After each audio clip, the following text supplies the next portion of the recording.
네, 반갑습니다. 1주 3차 시입 3 사회조사의 정의와 특징에 대해서 수업 들어가겠습니다.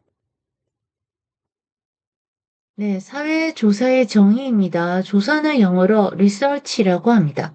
조사란 과학적 절차를 통해서 지식을 얻는 과정을 의미합니다. 즉, 어떤 현상에 대해서 제기되는 의문과 질문에 대해서 과학적 방법과 절차를 통해서 그 해답을 구하는 것이겠죠. 이런 과정을 통해서 형성된 과학적 지식은 인간 행위와 사회 현상을 판단하는 근거가 되기도 합니다. 사회조사는 social research라고 하고요. 경험적으로 관찰된 자료를 기반으로 이론을 구성함으로써 인간 현상을 설명하고자 하는 실증주의에 기반한 관찰 방법의 하나입니다. 그래서 과학적 지식을 얻기 위한 절차와 방법, 이것이 사회조사이고요. 사회복지조사는 Social Welfare Research라고 합니다. 우리 과목이 지금 사회복지조사 과목이죠. 이러한 조사를 사회복지에 접목시켜 사회복지의 목적인 개인과 지역사회 복지 욕구를 충족시키고 사회적 문제를 해결함으로써 삶의 질을 향상시킬 수 있는 방안을 강구하기 위한 재반 지식을 탐구하는 절차라고 할 수 있겠습니다. 네, 자, 방금 말씀드린 것이죠. 사회조사에서 이렇게 과학적 절차를 통해서 과학적 지식을 구축하기 위한 세 가지 노력이 있습니다. 차례차례 보시면, 첫째, 추상적인 개념을 측정 가능한 개념으로 조작적 정의하는 과정입니다. 이 조작적 정의에 보시면 operational definition 되어 있는데요. 측정 가능해야 되기 때문에 이 추상적인 개념은 뭐는 무엇이다 라고 개념을 통일시켜 둬야 한다는 것이죠. 이런 것이 그 측정할 때 필요한 개념. 그래서 조작적 정의 만들었다는 것이죠. 두 번째, 개입 과정에서 이론이나 조사에 입각하여 논리적인 가설을 설정하고 이를 검증하는 체계적인 과정을 수행함으로써 개입의 효과를 평가하고 인과관계를 증명하고자 한다. 그래서 원인과 결과를 증명해야 하기 때문에 그 개입 과정이 이론이나 조사에 입각한 논리적인 가설 설정이 우선돼야 한다는 것이죠. 세 번째, 사회복지 조사 과정에서 구축된 클라이언트에 대한 과학적 지식과 효과적인 실천 기술 및 이론 등을 사회복지 서비스 개발에 활용한다는 것입니다. 자, 그래서 이러한 세 가지 노력을 통해서 과학적 지식을 구축하겠다라고 말하고 있습니다. 두 번째, 사회조사의 특성입니다. 응용조사적 특성이 있는데요. 사회복지학은 실천학문이고 응용사회과학의 분류에 속합니다. 왜냐하면 사회복지학은 현실 사회에 직접 적용되는 정책을 개발하고 집행하는 것을 다루기 때문인데요.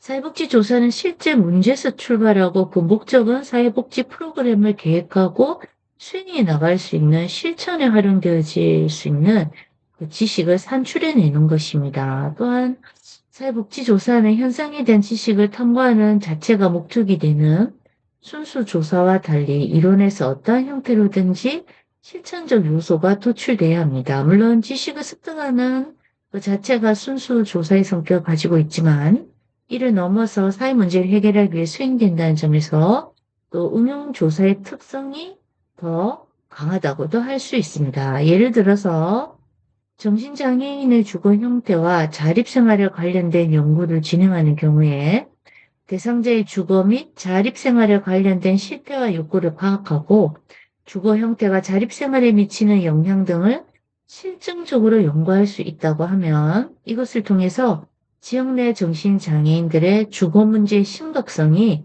자립생활에 부정적인 영향을 미치고 있다는 것을 실증적으로 검증하고 제시하면서 이 문제를 해결하기 위한 정책적 실천적 방안을 제시할 수 있어야 한다는 것이죠. 이것처럼 관심을 갖고 주제와 관련하여 지식을 탐구하는 것에 더해서 문제 해결을 위한 실천적 방법과 기술을 구축하고자 하는 것이 바로 사회복지 조사의 응용적 특성이라고 할 수가 있겠습니다. 다음은 사회 계량적 특성인데요. 사회복지의 1차적 대상자는 바로 빈곤한 사람입니다. 그리고 장애를 가진 사람, 노인, 아동, 여성 등과 같은, 즉, 모두 사회적 약자라고 할 수 있겠죠. 사회복지조사에서는 이러한 사회적 약자들이 가지고 있는 다양한 문제와 욕구를 확인하여 해결할 수 있는 방안을 강구함으로써 궁극적으로 대상자들의 삶의 질을 향상시키고자 하는데 관심을 갖기 때문에 사회 개량적 특성을 가지고 있다라고 할 수 있겠습니다. 예를 들어 대표적인 공공부조인 국민기초생활보장급여의 경우 수급자들에게 제공되는 지원을 통해서 최저생활을 유지하고 자활을 촉진하고자 하는 목적으로 실시되고 있습니다. 이런 것은 빈곤정책으로서 사회 개량적 특성을 반영한 것이다 라고 볼 수 있겠습니다. 또한 지역 내에 거주하는 저소득 독거노인의 실태와 현황을 조사해서 독거노인들이 가지고 있는 다양한 문제를 해결할 수 있는 정책과 프로그램을 개발하여 서비스를 제공하는 것. 그래서 대상자인 저소득 독거노인들의 심리, 정서적 안녕을 도모함으로써 사회 통합을 이루고자 하는 사회 개량적 의미를 담고 있는 것이다 라고 볼 수 있겠습니다. 그래서 이제 사회 개량은 고친다는 것이죠. 그래서 빈곤 정책을 쓰는데 사회적 약자들을 위해서 쓰죠. 네, 그래서 그런 기준을 갖고 클라이언트의 삶의 질을 향상하는데 관심을 갖고 있어야 한다라는 것을 얘기하고 있고요. 다음 계획적 특성입니다. 사회복지 사업은 욕구조사, 개입, 평가에 연속되는 과정으로 이런 과정은 계획에 의해서 수행되는데요. 욕구조사는 대상자 선정과 욕구의 종류 및 수준을 파악함으로써 사회복지 서비스를 계획적으로 제공할 수 도와줍니다. 그래서 우리가 대상자, 욕구 조사를 대상자에 하는 이유는 또 니즈라고도 하죠. 이 대상자들이 도대체 무엇을 바라는지 또 어느 수준인지 그 종류는 무엇인지를 구체적으로 조사해야 된다는 것이죠. 또 사회복지 실천의 첫 번째 단계가 욕구를 발견하는 것입니다. 발견하고 이해하는 것이죠. 예, 뭐 비판하거나 판단하는 것이 아닙니다. 조사는 이런 욕구를 파악하는 과학적인 방법입니다.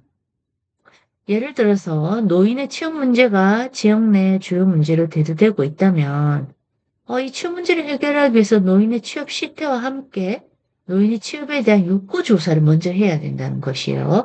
이런 조사를 통해서 노인들이 가지고 있는 취업 욕구에 대한 과학적 지식을 산출하게 되고 취업 욕구를 충족시켜 줄 수 있는 프로그램을 개발할 수 있는 거죠. 그래서 이 개입의 과정을 수행하게 되는데 욕구 조사가 우선이 되어야 합니다. 또한 개입의 효과를 객관적으로 평가하는 과정으로 이어지게 되고요. 이런 과정이 계획에 의해서 이루어지고 또 반복이 됩니다. 특히 사회 문제 경우에는 문제 자체의 내용이나 성격에 대한 조사와 더불어서 무엇이 충족되지 않아서 문제로 나타나는가, 그것을 어떻게 충족할 것인가, 이게 다각적인 측면에서 접근되어야 하며 이런 체계적인 계획에 근거해서 수행되어야 하는 것, 이것이 바로 사회조사의 특성 중에서도 계획적 특성이라고 할 수 있겠습니다. 다음 평가적 특성인데요. 사회복지조사는 사회복지가 소기의 목적을 어느 정도 달성하였으며 효과가 얼마나 있었는지 이런 걸 평가하는 기술이기도 합니다. 사회복지 실천에서 개입의 결과를 측정할 때 어떤 것이 개입의 결과인지 또는 얼마나 중요하고 의미 있는 기여를 했는지 이런 것을 찾아보아야 되고요. 굉장히 까다롭고 어려운 작업입니다. 일반적으로 사회복지 실천에서 개입의 결과는 그 사업의 목표와 사회복지 대상에 일어나는 어떤 변화를 의미하기도 합니다. 예를 들어서 사회복지관에서 실시하는 방과 후 프로그램에 참여한 아동에게 참여하기 이전과 참여 이후를 비교해서 어떤 변화가 일어났으며 프로그램에 대한 참여 만족도는 어떠한가, 그 프로그램의 목표 달성 정도는 어떠한가, 이런 해답을 얻고자 할 때는 사회복지 조사를 통해서 객관적인 해답을 얻을 수 있겠습니다. 자, 그리고 과학적 특성인데요. 사회복지조사는 사회복지의 전문성과 과학성을 주장하고 이를 실증하는 방법입니다. 좁은 의미에서 사회복지는 클라이언트가 가진 문제를 해결하고 그들의 욕구를 충족시켜주는 것이죠. 이것을 위해서 클라이언트에 대한 지식을 과학적으로 축적하고 분석해서 효과적인 실천 방법과 기술을 개발함으로써 사회복지 과학화가 가능하다는 것입니다. 또한 사회복지 조사는 사회복지 실태를 정확하게 파악해서 이를 통계적 수치를 통해서 표명해야 합니다. 우리는 일상생활에서 각종의 실태 조사를 접하게 되죠. 예를 들어서 인구주택 총조사, 전수조사하게 되죠.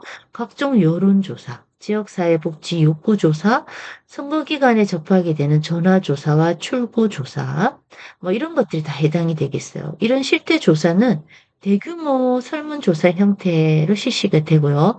또 대규모 표본 조사를 통해서 대상자들의 다양한 정보나 욕구를 파악하게 됩니다.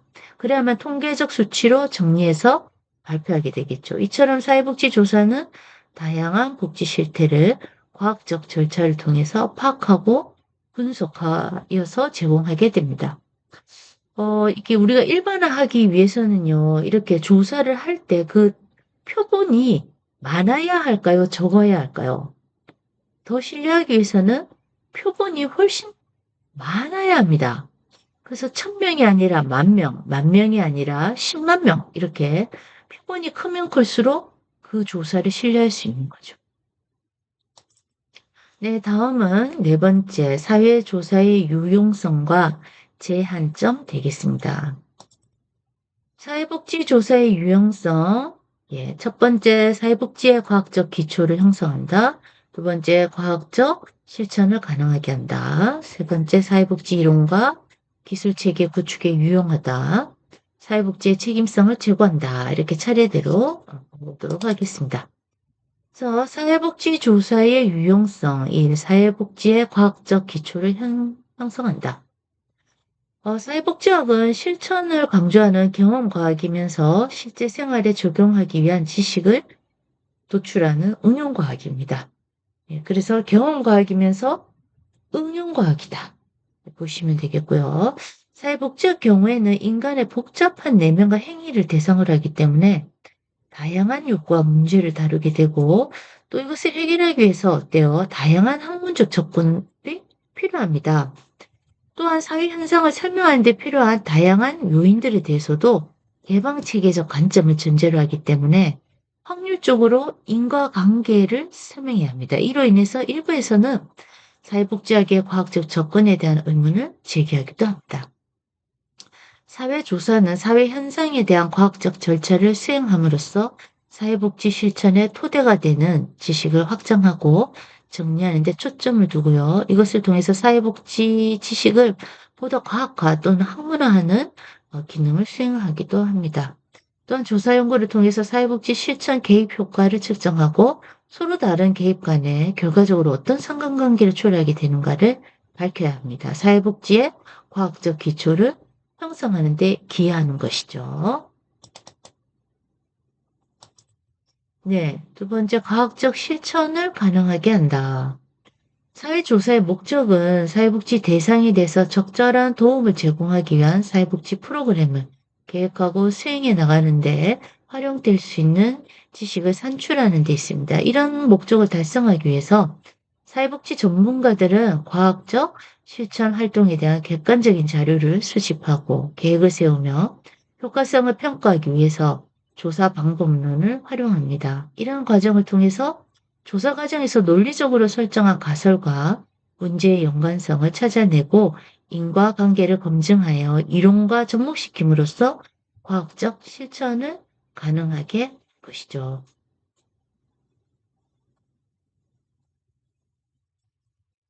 네, 다음 세 번째 사회복지 이론과 기술체계 구축에 유용하다입니다. 그래서 이 사회조사는 실천 현장에서 문제를 해결하기 위한 지식을 탐구하고 사회복지 서비스의 질을 향상시키기 위한 지식과 기술을 개발하죠.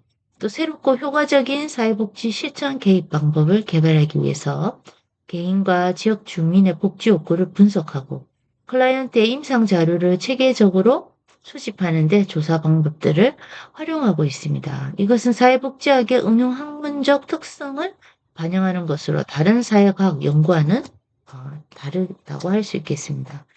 즉 지식을 구축하기 위한 지식 탐구가 아니라 실제 현장에서 매일 경험하는 문제를 해결하는 데 필요한 실제적 지식을 제공하는 것이 목표이기 때문이죠. 따라서 사회조사는 문제 해결적이고 실질적인 노력의 과정이라고 할 수 있습니다. 이를 통해서 사회 현상과 문제를 설명하고 예측할 수 있는 변수들 간의 관계를 구체화하고 또 사회 현상에 대한 실제적이고 체계적인 지식을 제시할 수 있는 이론을 형성하고 이것을 바탕으로 또 실천 기술 체계를 구축할 수 있도록 도와주는 것. 이것이 바로 사회복지 조사의 유용성이라 할 수 있겠습니다. 네, 다음은 사회복지의 책임성을 제고한다입니다. 사회복지사는 전문가로서 자신이 담당하고 있는 클라이언트에 대한 개입 또는 치료의 효과를 입증해야 할 윤리적 책무를 가지고 있습니다. 이런 책무를 이행하기 위해서 사회복지사는 주요 복지 정책의 동향뿐만 아니라 효과가 입증된 실천 기법과 최신 이론 및 서비스에 대한 정보를 숙지해 나가야 합니다. 또 정부 및 민간 기관에 의해서 지원받는 프로그램이나 서비스에 대한 비용 효과성을 입증해야 합니다. 이를 위해서 객관적이고 과학적인 방법을 활용하여 서비스 효과성과 비용 효과성에 대해 검증하고 전문직으로서의 책임과 역할을 다하게 되는 것이죠. 또한 사회복지 분야에 투입된 공적 자원과 민간 자원의 투명성과 효과성 및 효율성 등에 대한 책임성이 지속적으로 요구되고 있어요.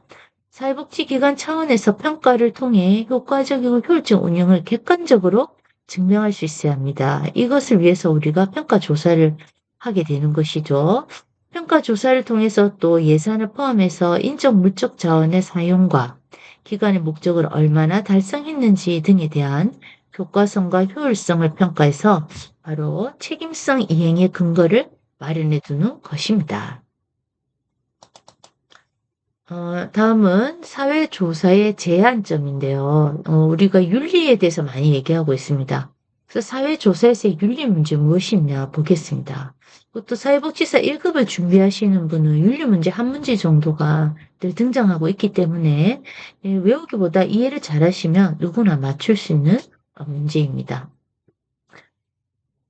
사회조사에서 윤리 문제에 관해 보자면 사회복지조사에서는 사회복지 실천 현장과 마찬가지로 몇 가지 윤리성과 관련된 문제에 직면하게 되는데요. 특히 사회과학 연구를 위해서는 인간을 대상으로 조사를 수행하는 경우가 많겠죠. 이 과정에서 바로 윤리적인 문제가 생기는 것입니다. 특히 조사 과정에서 범할 수 있는 대표적 문제들로는 고지된 동의 없이 조사를 수행하는 것이죠. 고지했더라도 연구 참여의 혜택이나 부정적 영향을 정확히 알리지 않았거나 윤리위원회 IRB라고 하는데요. 이 윤리위원회 승인을 거치지 않고 위장된 참여 관찰을 수행했거나 자료 처리 과정에서 조사 대상의 사적인 정보를 노출을 했거나 하는 경우 등이 되겠죠. 그럼 기관윤리위원회 Institutional Review Board라고 해서 IRB 약자를 쓰고 있습니다. 이 기관윤리위원회에서는 연구의 장기적인 이익이 특정 조사 윤리 규범의 위반사항, 즉 고지된 동의나 익명성을 보장하지 못하는 경우, 연구자의 신분이나 연구 목적 혹은 연구 수행 자체와 관련해서 조사 대상자를 속이는 경우 등 이런 것들은 정당화할 수 없다고 보고 있습니다. 따라서 사회복지 연구를 계획하고 있다면 연구 계획에서부터 연구 실행을 거쳐서 연구 발표와 결과의 활용에 이르기까지 복잡하고 쉽지 않은 이 윤리적 이슈, 그 이슈에 대해서 기관윤리위원회 IRB를 통해서 승인을 받고 실시합니다. 특히 실험조사와 같은 과학적 방법을 사용하고자 할 때 윤리적 문제가 발생할 가능성이 더 크기 때문에 연구 주제와 내용에 있어서도 신중을 기해서 선정해야 합니다. 사회조사 윤리의 핵심적인 쟁점은 어떤가 보실까요? 그 쟁점에 자발적 참여와 고지에 입각한 동의가 있습니다. 이 내용을 보시면요. 자발적 참여는 연구 대상자로 연구에 참여하게 될 때 그들이 연구에 참여 여부를 자발적으로 결정해야 합니다. 그래서 강제적이거나 억지로 참여하게 해서는 안 되는 것이죠. 물론 이 자발적 참여는 일단 참여자가 연구에 참여하기로 동의한 이후에도 상황이나 의사의 변화에 따라서 언제든지 아무런 불이익 없이 참여를 철회할 권리도 포함이 되어 있습니다. 고지된 동의라 연구의 목적과 내용, 소요 시간, 참여자에게 주어지는 혜택, 또 연구에 수반될 가능성 있는 위험, 피해, 연구 참여가 가져올 수 있는 결과를 이해하도록 도와주거나 의사결정에 영향을 미칠 수 있는 사실은 미리 이 잠정적 조사 대상자에게 알려주어야 합니다. 자, 그리고 이 잠정적 조사 대상자로 하여금 참여 여부를 결정하게 하는 절차를 말하는 것이죠. 관련된 충분한 정보를 제공하고 참여자의 동의를 구해야 합니다. 즉 이처럼 사회조사에서는 반드시 조사 대상자에게 사전에 조사에 대해서 알리고 조사 대상자로부터 조사 참여 동의를 얻는 것이 기본 원칙으로 출발해야 한다는 것이죠. 조사에서의 윤리적 문제, 방금 말씀드린 자발적 참여와 고지에 입각한 동의. 예, 반드시 TV에 보시면 사회조사에서 반드시 사전에 조사에 대해 알리고 조사 참여 동의를 얻어야 한다. 이게 기본 원칙이다. 그리고 중간에 싫다고 할 경우 철회할 수도 있다. 그런 권리를 주어야 한다. 라는 것입니다. 자, 그리고 참여자에게 미치는 피해. 예, 반드시 알려주어야 합니다. 이렇게 참여했을 때 얻는 이익도 알려줘야 되지만 그 피해가 무엇인지도 알려주고 감추어서는 안 되는 것이죠. 싫다고 하면 철회할 수도 있습니다. 자, 익명성과 비밀 보장인데요. 상당히 중요합니다. 예, 익명성. 익명성이란 신원을 드러내지 않게 해야 되는 거죠. 그리고 신원이 안 드러나고 응답할 수 있도록 해줘야 하고요. 또 익명성을 보장한다는 것은 제공된 정보가 누구의 응답인지 연구자조차도 알 수 없어야 함을 의미하기도 합니다. 따라서 응답자의 신원이 알려진 상태에서 정보를 수집하게 되면 면접의 경우에는 익명성 보장할 수가 없죠. 그래서 익명성이 보장된 연구일수록 연구 대상자는 솔직하고 진실된 응답을 할 가능성이 높아져서 오히려 더 연구에 좋은 결과를 가져올 수 있습니다. 비밀 보장입니다. 익명성과는 다른 방식으로 연구 대상자의 신원을 보장하는 방식인데요. 즉, 비밀을 보장한다는 것은 연구자가 설사 어떤 정보가 누구의 응답인지를 연구자는 알고 있다 하더라도, 즉, 익명성 보장 요구한 별개로 보긴 하는데 그 정보에 관해서 비밀을 유지하겠다는 거를 수집된 정보가 개인적으로 공개되지 않고 또한 다른 목적으로 사용되지 않으며 다만 통계적으로만 처리하길 또는 집합적으로 여러 자료들을 이제 합쳐서 공개하도록 하겠다. 이제 이렇게 비밀 보장을 해줘야 되는 것이죠. 다음은 연구 대상자를 속이는 것, 양면성입니다. 자, 연구 대상자를 속이는 행위가 도덕적으로 바람직하지 않다는 건 모두가 인정하는 것이죠. 사실이죠. 연구 목적상, 연구의 자세한 내용은 모두 밝히지 않고 숨길 필요가 있는 경우도 있다는 것이죠. 특히 실험의 경우 연구 대상자가 연구 목적, 내용 등을 자세하게 알게 되면 그 반응성 문제가 나타날 수 있어서 어느 정도 대상자에게 속이는 것이 불가피할 때가 많다는 것입니다. 관찰의 경우도 누군가가 자신을 관찰하고 있다는 사실을 알면 평소와 다른 행동을 보이는 것 같은 맥락입니다. 따라서 그 대상자의 반응성 문제가 심각히 나타날 수 있는 연구 주제에서는 대상자에게 일시적으로 속이는 것이 불가피한데 장기적 이득과 윤리적 침해 정도를 신중히 고려해서 최적의 연구 전략을 선택해야 합니다. 까다로운 부분입니다. 네, 다음은 연구 결과의 분석과 보고입니다. 자, 이 윤리적 고려사항의 마지막이라 할 수 있는데요. 연구와 관련된 분석과 보고의 의무라고 볼 수 있고요. 연구자가 연구 결과를 연구 공동체의 동료들에게 보고할 의무가 있다. 이럴 때 연구 결과는 객관적으로 해석되어야 하고요. 연구자가 미리 생각하고 있던 결론에 맞추어서 자료를 가감하거나 조작한다거나 또 연구자의 의도와 다른 결과가 나왔다고 해서 이 부분을 고의적으로 제외하고 결과를 발표해서는 안 된다는 것입니다. 연구 결과의 긍정적인 결과뿐만 아니라 부정적인 결과나 예상치 못한 결과도 있었다면 보고를 해야 하고요. 또한 다른 연구들을 표절해서는 안 됩니다. 이렇게 인용한 부분에 대해서는 항상 내용과 그 출처를 명시해야 하는 것이죠. 사회조사의 제한점 중에 이제 한계 부분인데요. 이 한계 부분에 경험적 인식의 제한, 또 두 번째 개인의 가치와 선호를 인한 제한. 그 뒤에 또 쭉 이어서 보시면 현실 가능성의 제한, 정치적, 문화적, 사회적 요인에 따른 제한 등이 있습니다. 종류별로 이렇게 이런 종류들이 있다고 보시면 되겠고요. 특히 윤리 부분은 시험에 종종 출제가 되고 있고 최근에 더 많이 다뤄지고 있는 쟁점 이슈라고 할 수 있겠습니다. 예, 들어주셔서 감사합니다. 마치겠습니다.